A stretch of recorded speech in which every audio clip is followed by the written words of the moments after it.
நம்ம உறவுகளை ஆரோக்கியமாக வச்சுக்கிறதுக்கு நாம் பேசுகிற விதம் சரியாக இருக்கணும். நாம் மற்றவங்களோட பேசும்போது நாம் சரியான வார்த்தைகளை உபயோகிக்கிறது ரொம்ப முக்கியம். நாம் தவறான வார்த்தைகளை பயன்படுத்தும் போது அது மற்றவங்களை பாதிக்கிறதுனால நம்ம உறவுகள் கெட்டு போயிடும். அது நம்மளோட மன ஆரோக்கியத்தை பாதிக்கும்.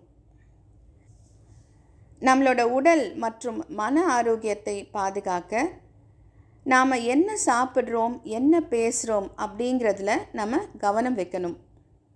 உங்கள் வாயிலிருந்து வார்த்தைகள் வரதுக்கு முன்னாடி உங்கள் மனசுக்கிட்ட கேளுங்க, நான் சரியான வார்த்தையை தான் உபயோகிக்க போகிறேனா? அது என் உறவுகளை பாதிக்குமா? அதனால் என் மனநலன் கெட்டு போகுமா? சரியான வார்த்தையை தேர்ந்தெடுத்திருக்கீங்க அப்படின்னா மட்டும் பேச தொடங்குங்க.